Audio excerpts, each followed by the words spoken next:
크고 작은 장애물을 만나게 되는 경우가 있습니다. 이 장애물을 우리가 만나게 되면 건너가기도 하지만 때로는 그 장애물 때문에 넘어지기도 하고 아픔을 겪기도 합니다. 여러분들은 인생에서 지금 어떤 장애물을 만나고 있습니까? 때로는 경제적인 것이 있을 수도 있고, 때로는 내가 희망하는 것을 좌절시키고 낙심시키는 것이 될 수도 있습니다. 내 마음대로 안 되는 것이 될 수도 있고, 사회적인 환경 또 아니면은 불평등하고 불공정하다고 생각하는 것, 사회의 부조리가 될 수도 있습니다.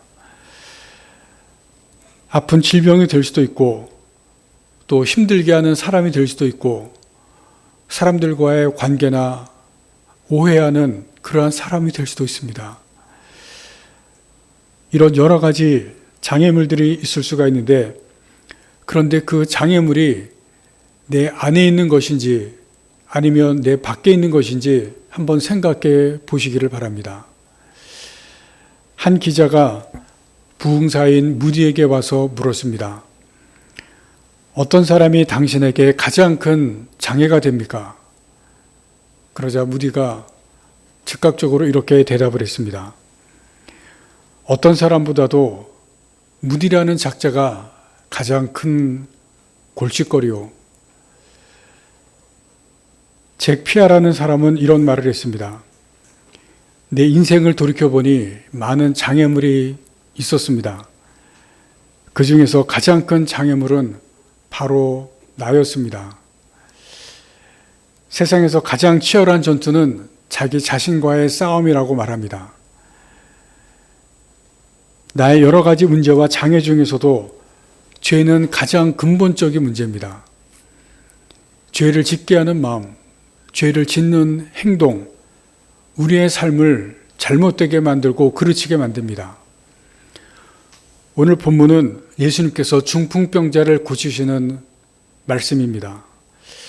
네 사람이 그를 데리고 예수님께 왔다가 많은 사람들이 있는 것을 보고 지붕으로 올라가서 지붕을 뚫고 중풍병자를 달아내리고 예수님께서 그 사람을 고칩니다. 이 사건 가운데서 일어나는 몇 가지 일들, 그것을 오늘 기록하고 있는데 우리가 이 말씀을 통해서 몇 가지를 함께 생각해 보도록 하겠습니다. 이 병자가 지붕에서 내려왔을 때 예수님께서 첫 번째 하신 말씀이 무엇인지를 우리가 보면 5절 말씀에 예수님께서 첫 번째로 하는 말씀이 나와 있습니다. 5절 말씀을 다시 한번 보겠습니다. 예수께서 그들의 믿음을 보시고 중풍병자에게 이르시되 작은 자야 내 죄 사함을 받았느니라. 첫 번째 말씀은 죄의 문제입니다. 예수님께서 이 중풍병자에게 일어나라, 일어나 걸어가라 이렇게 말씀하실 수도 있었는데 또 모인 사람들 중에 그렇게 말씀하실 것으로 기도하신 사람들도 있었는데 예수님의 말씀은 죄의 문제를 먼저 건드리십니다. 왜 예수님께서 죄의 문제를 꺼내셨을까? 우리도 궁금합니다. 죄는 사람을 망가뜨리고 또 삶의 문제를 왜곡시킵니다. 그것을 보여주는 것이 오늘 본문에 나오는 중풍병자입니다. 중풍병이라고 하는 것은 사람의 몸에 마비를 일으킵니다. 손과 발을 마비시키고 또 몸의 한쪽 부분을 완전히 마비시키기도 합니다. 오늘 본문에 나오는 이 중풍병자는 침대에 누워서 오는 것을 보면 아주 심하게 몸에 마비가 온 것을 볼 수가 있습니다. 뇌에 혈관에 어떤 부분이 마비가 되어서 이렇게 손과 발이 마비가 되고 한쪽 몸이 마비가 됩니다. 몸이 비정상이고 삶이 비정상이 되는 것이 일상 속에서 삶을 제대로 살 수가 없게 만드는 것을 봅니다. 그런데 예수님께서 이 사람의 삶의 이 문제의 원인을 진단하시는 것을 보여줍니다. 5절 말씀은 죄 때문이라고 하는 삶의 원인, 이 문제의 원인을 죄라고 하는 것을 분명히 말씀하신 것을 보여줍니다. 이 사람의 마비가 이 사람의 삶의 길을 막게 하고 장애물을 만든다는 것을 분명히 보여줍니다. 더 이상 한쪽을 쓸 수 없게 되었고 인생의 길이 완전히 막혔다는 것입니다. 예수님께서 오늘 본문에 보시면 무슨 죄인지는 말씀하시지 않으셨습니다. 그래서 거기 있는 사람들도 그리고 말씀을 보는 우리도 무슨 죄인지는 알 수가 없습니다. 그런데 이 병자는 무슨 죄인지 분명히 알았을 것입니다. 왜냐하면 영적인 통찰은 듣는 사람으로 하여금 분명히 무엇인지를 깨닫게 하고 알게 합니다. 그래서 예수님께서 내 죄 사함을 받았느니라 말씀하셨을 때 이 병자만큼은 이 말씀을 듣는 순간 자기의 죄가 무엇인지를 분명히 알았을 것입니다. 주님의 말씀은 사람에게 전달될 때 정확하게 알게 하고 깨닫게 하고 보게 합니다. 이 사람이 이 말씀을 들었을 때 분명히 자기의 죄가 무엇인지 알게 되었고 찔림을 얻게 되었습니다. 예수님께서 정확히 말씀을 하셨을 때 바로 그 죄 때문에 내가 이렇게 되었구나 알게 되었습니다. 내가 지은 죄가 나를 마비시켰고 내 인생의 장애물이 되었고 내 삶의 길을 막게 되었다는 것을 알았을 것입니다. 죄는 모든 사람에게 그 삶을 잘못되게 하는 근본 문제라는 것을 이 사람을 통해서 우리에게 보여줍니다. 죄를 지으면 삶의 어느 부분에선가 마비가 일어나고 막히게 되고 그리고 문제를 일으키게 됩니다. 장애가 온다고 하는 것은 비정상적인 문제가 되고 발생시킨다는 것을 이 사람을 통해서 우리들에게 보여줍니다. 아담과 하와가 에덴 동산에 있었을 때 사탄이 뱀의 형상으로 아담과 하와에게 찾아오게 됩니다. 여러분, 그리고 아담과 하와라 하여금 어떤 문제를 일으키게 만듭니까? 죄를 짓게 만듭니다. 왜 뱀이 죄를 짓게 만드는지 우리가 성경을 통해서 보게 되는 것은 죄라고 하는 것이 근본적인 문제를 일으키기 때문에 그렇습니다. 그래서 아담과 하와라 하여금 어떻게 해서든지 죄를 짓게 하는 것을 성경을 통해서 보게 됩니다. 그 죄의 결과가 무엇인지, 죄를 짓게 되면 어떻게 되는지 사탄이 알고 뱀을 통해서 그것을 짓게 하도록 우리가 성경을 통해서 봅니다. 죄는 존재 문제입니다. 생명이 걸린 문제입니다. 뱀이 그것을 알고 사탄이 그것을 알았습니다. 그래서 죄를 짓고 나서 아담과 하와가 어떻게 됩니까? 에덴 동산에서 쫓겨나고 그리고 생명을 잃게 되는 것을 우리가 성경을 통해서 보게 됩니다. 그리고 아담의 모든 후예들인 우리들도 그 죄의 결과로 죽음에 이르게 되는 것을 성경은 우리에게 가르쳐 줍니다. 예수님께서 이 병자에게 죄의 문제를 보게 하신 것은 삶의 근본적인 문제를 해결하시고자 한 것입니다. 죄가 그의 몸을 마비시키고 삶을 마비시켰기 때문에 그 문제는 반드시 해결되었어야 됩니다. 우리에게도 죄는 우리의 삶의 근본 문제입니다. 우리의 근본 문제이기 때문에 반드시 해결되어야 하는 것입니다. 그래서 오늘 본문은 이 사건은 죄의 문제가 해결되는 것이 삶의 근본 문제가 해결되는 것을 우리들에게 가르쳐 주시고 알게 하십니다. 두 번째는 예수님께 죄 사함의 권세가 있다는 것을 알게 하시는 것이 오늘 본문의 사건입니다. 1장에서도 보았지만 예수님께서 복음서에서 사람들의 병을 고쳐주십니다. 그런데 예수님만 병을 고치는 것이 아니라 사람들도 병을 고칩니다. 예수님의 제자도 예수님께서 병을 고친 것처럼 사람들의 병을 고칩니다. 그리고 신유의 은사를 받은 능력의 사람들도 예수님처럼 병을 고칩니다. 그래서 사람들이 신유의 은사가 있다고 하는 사람들을 찾아가고 병을 고칩니다. 그리고 오늘날에는 그런 사람들 뿐만이 아니라 의사들도 병을 고칩니다. 그래서 병이 있으면 병원에 가고 의사를 찾아갑니다. 그런데 그것뿐만이 아닙니다.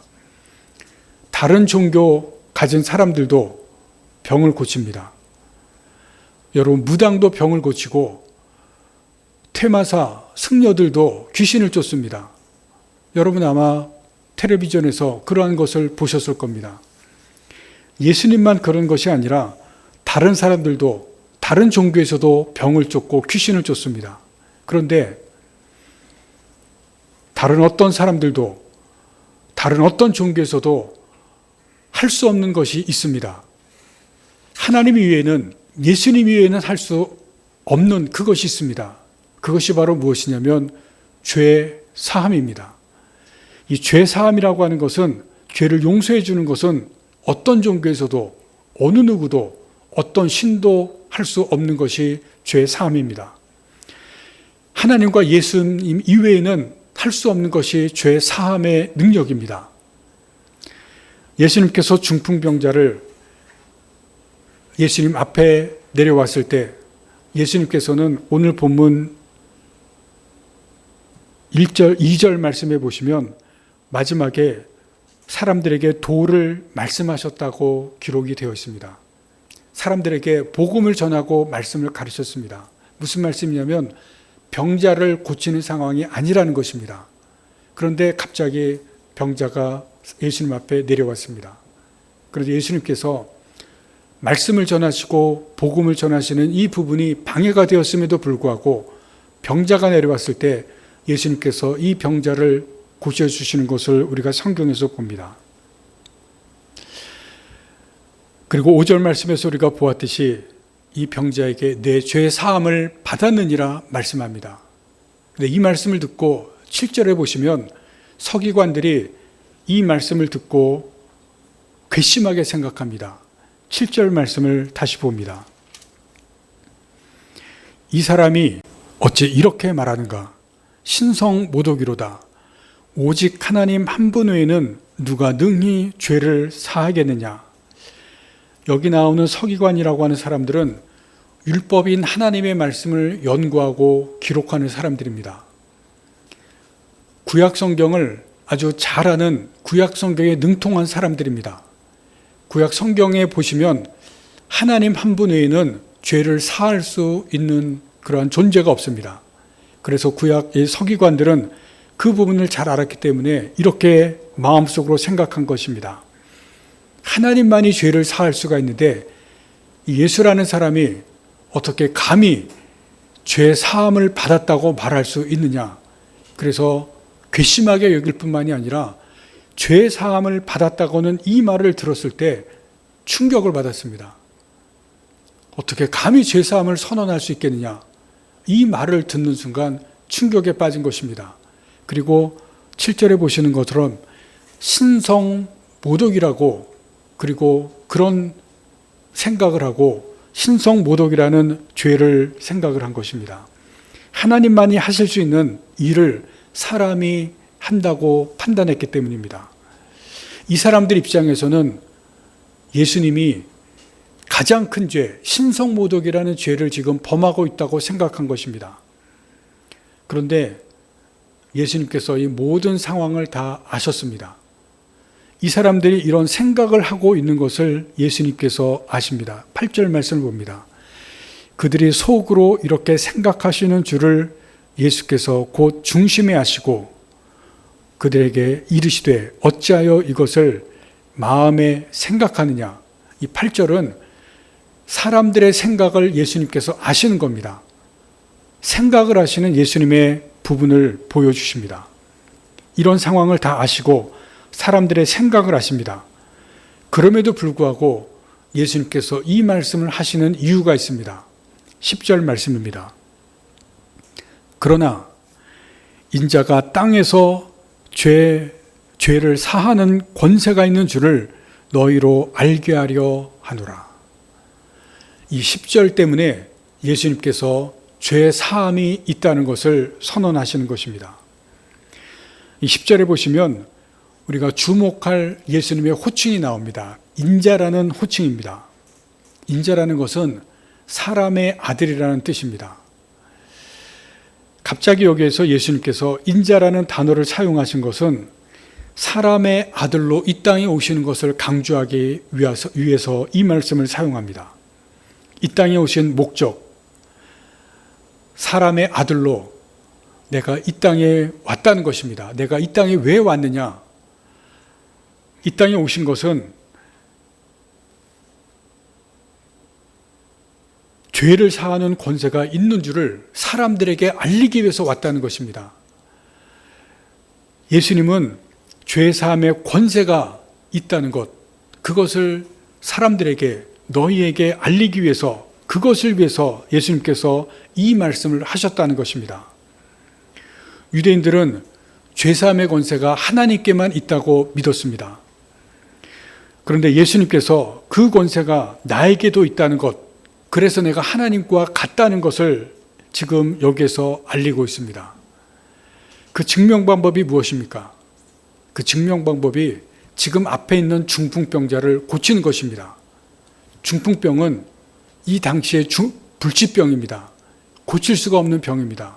그런데 그 중풍병자를 고침으로 나에게도 죄사함의 권세가 있다는 것을 사람들에게 증명하는 것입니다.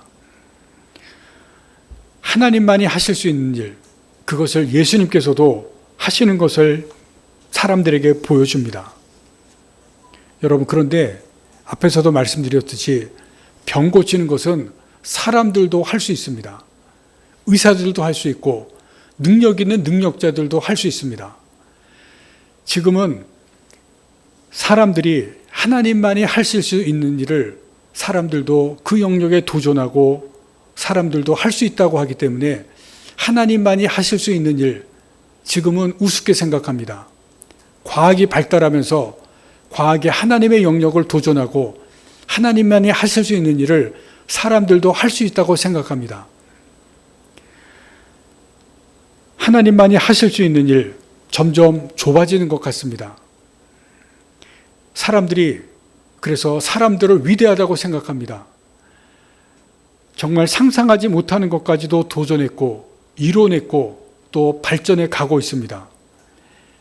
인공지능, AI, 그리고 로봇이 앞으로 어떤 세계를 이루어낼지 우리가 상상하지 못합니다. 더 많은 것들을 해낼 것입니다. 여러분, 그러나 사람은 사람이고 하나님은 하나님이십니다. 세상을 다스리시는 분은 하나님이십니다. 중국에 한 달도 넘게 지금 폭우가 쏟아지고 있습니다. 그냥 비가 아니라 폭우가 쏟아지고 그 뉴스를 여러분도 다 들으셨을 것입니다. 아프리카에서 시작된 메뚜기 떼가 지금 중국까지 접근했습니다. 지나가는 곳곳마다 식량을 다 먹어치우는 그런 뉴스를 다 들으셨을 것입니다. 작은 코로나, 그 작은 것이 지금 전 세계를 대혼란에 빠뜨리고 있는 것을 우리가 지금 겪고 있습니다. 사람들이 절대 의지했던 이 경제, 이 코로나 때문에 큰 영향을 받고 있습니다. 앞으로 이 경제가 어떻게 될지, 어떤 위기에 빠질지 우리가 지금 모릅니다. 이 일들에 대해서 여러분 어떻게 생각하십니까? 자연현상이라고 생각하십니까? 그 뒤에는 보이지 아니하는 하나님의 손길이 있습니다. 사람이 할 수 없는 하나님만이 하시는 일이 분명히 있습니다. 사람들이 인정하지 않아도 하나님은 하나님만이 하시는 일을 하십니다. 그 중에 가장 중요한 일이 오늘 본문에 나오는 죄 사함입니다. 그 일을 예수님께서도 하시는 것을 이 사건을 통해서 사람들에게 알게 하십니다. 사람이 할 수 없는 하나님이 하시는 죄 사하는 그 권세, 예수님께 있다는 것을 분명히 보여줍니다. 죄 사함이 무엇입니까? 구원입니다. 사람을 살리고 사람을 죄에서 건져내는 구원입니다. 죄를 사하는 것은 생명을 건지는, 사람을 살리는 일입니다. 내게 죄 사하는 권세가 있다는 말씀은 예수님께서 그리스도이심을, 예수님께서 구원자임을 선언하는 것입니다. 여러분, 우리나라도 폭우가 쏟아졌습니다. 그래서 부산에서, 서울에서 사람들이 죽었습니다. 폭우로 인해서 사람들이 죽었지만 또 폭우 가운데서도 사람이 건짐을 받는, 사람들이 구원을 받는 그런 일이 있었습니다. 물속에서 사람들이 다시 살아났을 때, 사람들이 구원을 얻었을 때 뉴스에서 방송이 되고 그 사람들에게는 다시 살아나는 제2의 인생이 펼쳐졌습니다. 그런데 사람들은 그런 물속에서 다시 살아나는 그 일로 인해서 뉴스가 나오고 그 다시 살아난 사람들에게 박수를 보냅니다. 그러나 죄에서 다시 살아나고 죄에서 생명을 얻는 그 일에 대해서는 사람들이 무관심합니다. 오늘 본문에 나오는 것처럼 예수님께 죄의 사함이 있다고 하는 이러한 부분에 대해서는 사람들이 들어도 인정하지 않고 사람들이 들어도 무시합니다. 믿지를 않습니다. 오늘 본문에서도 예수님께서 중풍병자를 고치시면서 인자에게 죄의 사함의 권세가 있다고 했는데 오늘 마지막 절에 이런 말씀이 나옵니다. 그들이 다 놀라 하나님께 영광을 돌리고 이르되 우리가 이런 일을 도무지 보지 못하였다 하더라. 끝입니다. 믿는다는 것이 없습니다. 인정한다는 것이 없습니다. 그래서 많은 사람들이 예수를 따라다니지만은 그러나 이 시대에 많은 사람들이 예수님을 믿지를 않습니다. 보고 놀라기는 하지만 병자를 고치는 것을 보고 놀라고 하나님께 영광을 돌리지만 예수님의 죄사함에 대해서 믿는 것은 없습니다. 그래서 예수님을 십자가에 못 박고 죽이는 것은 있었지만 예수님께서 부활하신 것을 믿는 것은 없습니다. 많은 사람들이 예수님의 병을 고치고 예수님께서 귀신을 쫓는 것을 보았지만 예수님을 믿지는 않았습니다. 예수님께 죄사함의 권세가 있는 것을 말씀을 하지만 여러분 오늘도 그 사실을 전하는 것은 있지만 믿는 것은 없다는 것을 우리가 봅니다. 이것이 세상의 현실입니다. 사람들의 현실입니다. 그러나 오늘 이 사건을 통해서 죄사함의 권세가 예수님께 있음을 분명히 말씀하시고 있습니다. 예수님께서 선언하십니다. 인자가 땅에서 죄를 사하는 권세가 있는 줄을 너희로 알게 하려 하노라. 죄 사는 권세는 주님만이 하실 수가 있습니다.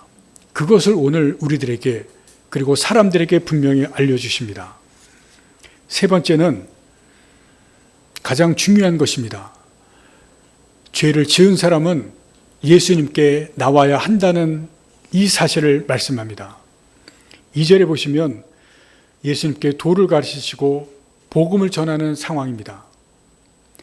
병자를 고치시는 때가 아니었습니다. 그런데 갑자기 지붕에서 병자가 내려옵니다. 예수님의 의도와 다른 일이 벌어졌고 가르치는 일이 방해됩니다. 그럼에도 불구하고 예수님은 이 사람을 고쳐주십니다. 왜 예수님께서 이 사람을 고쳐주셨겠습니까? 예수님께서 이 사람을 고쳐주신 것은 이 병자가 어찌되었든지 예수님 앞에 나왔기 때문에 그렇습니다. 들려 나왔든지 많은 사람들이 이 사람을 방해했음에도 불구하고 지붕을 뚫고 나왔든지 어찌되든지 이 병자가 예수님 앞에 나왔기 때문에 고쳐주신 것입니다. 죄의 원리는 보상이라는 원리가 있습니다. give and take입니다. 죄를 짓는 이유는 거기에서 얻는 것이 있기 때문에 죄를 짓습니다. 여러분들도 다 죄를 지어보셨을 것입니다. 저도 죄를 지었습니다. 그런데 그 죄를 짓는 순간에는 내가 그 죄를 통해서 무엇인가를 얻는 것이 있기 때문에 죄를 통해서 보상이 있기 때문에 죄를 짓습니다. 죄의 원리입니다. 보상의 원리입니다. give and take입니다. 내가 얻는 것은 나에게 이득이라고 생각이 됩니다. 공짜든지 거짓말을 통해서든지 불법을 통해서든지 아니면 강제를 통해서든지 반드시 죄가 주는 보상이 있습니다. 그런데 거기에서 끝나지가 않습니다. 죄가 주는 것, 기부가 있으면 죄가 취하는 테이크, 그것이 반드시 있습니다. 기부가 이득이라면 테이크는 죄가 가져가는 대가입니다. 죄에는 반드시 대가가 따릅니다. 그것이 죄를 통해서 우리가 받는 벌입니다. 죄는 반드시 언젠가 대가를 치르게 합니다. 죄가 우리에게 주는 기부, 이득이 있다면 죄가 반드시 우리에게 주는 대가, 테이크가 있습니다. 우리에게 가져가는 것, 우리가 받는 벌입니다. 이것이 성경에서 가르치는 죄의 원리입니다. 반대로 죄 사함의 원리도 있습니다. 은혜입니다. 이것은 give and take가 아니라 give and give입니다. 주고 또 주는 것입니다. 은혜는 주고 주는 것입니다. 죄를 용서해 주시고 생명을 주시고 사랑을 줍니다. 중풍병자는 죄 용서를 받았습니다. 그가 어떻게 되었습니까? 12절에 이런 말씀이 있습니다. 12절 말씀을 보시겠습니다. 그가 일어나 그 상을 가지고 모든 사람 앞에서 나가거늘. 여러분 이 말씀을 잘 보시기 바랍니다. 이 말씀은 그의 동작을 자세하게 묘사합니다. 일어났고 상을 들었고 걸어 나갔습니다. 무엇을 말씀하고 있습니까? 그가 죄로 인해서 마비가 되었고 묶여있던 것들이 풀려났다는 것입니다. 그 풀려나는 동작을 하나하나 자세하게 묘사하고 있습니다. 묶임에서 풀리고 마비에서 풀려나서 그의 인생의 길을 다시 걷게 된 것입니다. 잘못되고 왜곡된 것이 바르게 된 것을 말씀하고 있습니다. 이것이 언제 가능했습니까? 죄 사함을 받았을 때입니다. 예수님께서 내 죄 사함을 받았느니라 말씀하셨을 때, 그가 죄 사함에서 완전히 깨끗해졌을 때 그의 인생의 근본적인 문제가 해결되었습니다. 그럴 때 12절에서 그가 일어나서 상을 가지고 모든 사람 앞에서 나갔다. 마비가 풀린 것입니다. 인생에서 묶여 있었던 것들, 마비되었던 것들, 장애물들, 모든 것이 해결된 것을 말씀하고 있습니다. 그런데 우리가 여기에서 볼 것이 있습니다.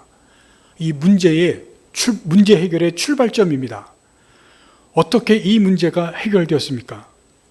이 중풍병자가 예수님께 나왔을 때입니다. 왜 중풍병자가 예수님께 나온 것이 중요하냐면 이 사람이 죄를 지었기 때문에 그렇습니다. 내가 지은 죄는 내가 알고 그 죄는 내 책임입니다. 여러분, 죄는 결자 해지입니다. 내가 죄를 지었기 때문에 내가 해결해야 됩니다. 그런데 그 죄를 해결하는 것은 예수님 앞에 나오는 것입니다. 예수님 앞에 내 죄를 가지고 나오는 것이, 그 문제, 예수님께서 죄의 권세를 해결하는 권세를 가지고 계시기 때문에 해결자인 예수님 앞에 나오는 것입니다. 중풍병자가 자기의 모든 문제를 해결할 수 있었던 것은 예수님 앞에 나왔기 때문에 해결을 받았습니다. 친구들이 들고 왔을지라도 예수님 앞에 왔다는 것이 중요합니다. 예수님 앞에 왔다는 것은 문제를 해결하겠다는 의지와 마음을 보인 것입니다. 그리고 그것을 예수님께서 보셨습니다. 마음을 보시는 예수님께서 그것을 보셨습니다. 회개는 결자 해지하겠다는 의지입니다. 죄사함의 권세가 있는 해결자에게 나오는 것입니다. 나를 좌절하게 하고 낙심하게 하게 하는 일이나 내 뜻대로 안 되는 것, 나와 가정에서 일어나는 어려움, 질병이나 사람들과의 관계 같은 여러 가지 일들, 여러분 잘 살펴보시기 바랍니다. 잘 들으시기 바랍니다. 모든 어려움이 죄 때문에 일어나는 것은 아닙니다. 잘 아시기 바랍니다. 그러나 생각보다 많은 경우에 죄와 관련돼서 일어나고 있다는 것이 사실입니다. 그러한 부분을 잘 분별하시기 바랍니다. 내게 일어난 일들을 잘 살피시고 자신을 살펴보시기 바랍니다. 내 삶에서 풀리지 않는 일, 잘못되고 왜곡되고 일어나고 있는 부분에서 기도하시면서 잘 분별하시고 내 죄가 무엇인지 기도하시기 바랍니다. 생각나는 죄들을 주님 앞에 가지고 나가시기 바랍니다. 이 중풍병자처럼 주님 앞에 가지고 나가야 됩니다.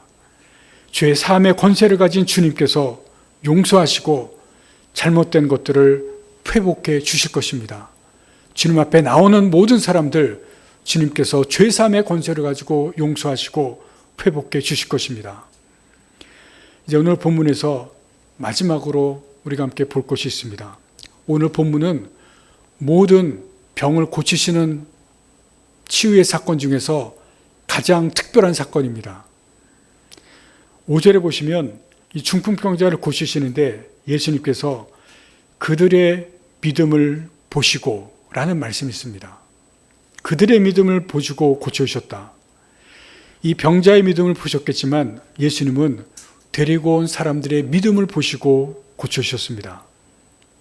네 사람은 군중들이 많았지만 포기하지 않았습니다.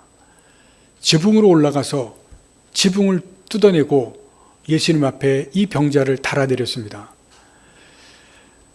예수님께서 이 병자를 고치셨다는 것은 그 사람들의 믿음과 간절함을 보시고 고쳐주신 부분이 있다는 것을 분명히 말씀합니다. 내 옆에 누가 있는가? 내가 누구와 함께 있는가? 여러분, 그것이 얼마나 중요하다는 것을 오늘 말씀을 통해서 보여주십니다. 함께하는 사람이 믿음을 가지고 사람을 주님께 이끄는 것, 여러분, 그것이 한 사람의 인생을 완전히 바꾸고 또 죄를 해결하는 놀라운 결과가 있다는 것을 우리에게 보여주십니다. 가족을 위해서 하나님 앞에 기도하실 때, 여러분 간구하실 때 오늘 이 네 사람의 모습을, 네 사람의 믿음을 여러분 기억하시기를 바랍니다. 이 사람들처럼 믿음을 가지고 실망하지 마시기를 바랍니다. 주님께서 이 사람의 믿음을 보신 것을 보시고 여러분 믿음을 가지고 여러분 계속해서 주님 앞에 기도하시기를 바랍니다. 가족들을 위해서, 친척과 친구들을 위해서 여러분 계속 믿음으로 기도하시기를 바랍니다. 주님 앞에 이끄실 때, 믿음을 가지고 이끄실 때 주님께서 그러한 믿음을 보시는 것을 여러분 아시기를 바랍니다. 여러분, 감사한 것은 우리 교회가 같은 믿음의 식구들을 위해서 기도할 때 우리 교회 안에 믿음의 역사가 있는 것을 여러분들이 다 아실 것입니다. 기도 제목을 내놓을 때, 우리가 함께 기도할 때 하나님께서 들으시고 응답하시는 그러한 귀한 믿음의 역사가 있습니다. 얼마나 감사한지 모릅니다. 내 옆에 누가 있는지, 믿음의 사람들이 함께 있을 때 하나님께서 그 믿음을 보시고 역사하시는 그러한 귀한 믿음의 역사가 있습니다. 여러분, 우리가 계속해서 우리 같은 믿음의 식구들을 위해서, 구역 식구들을 위해서, 또 우리 청년들은 같은 청년들을 위해서 같이 기도하시기를 바랍니다. 네 사람이 믿음을 고시고 주님께서 이 병자를 고친 것처럼 우리가 함께 기도할 때 그 가운데 믿음의 역사가 있는 것을 분명히 보시고 같이 힘써서 기도하실 때 하나님께서 믿음을 보시고 역사하실 수 있습니다. 가족들을 위해서도 여러분 믿음을 가지고 기도하시고 주님 앞에 이끄시는 귀한 여러분들 되실 때 하나님께서 그 믿음을 보시고 역사하시는 그런 하나님의 귀한 역사가 있으시기를 간절히 바랍니다. 기도하시겠습니다.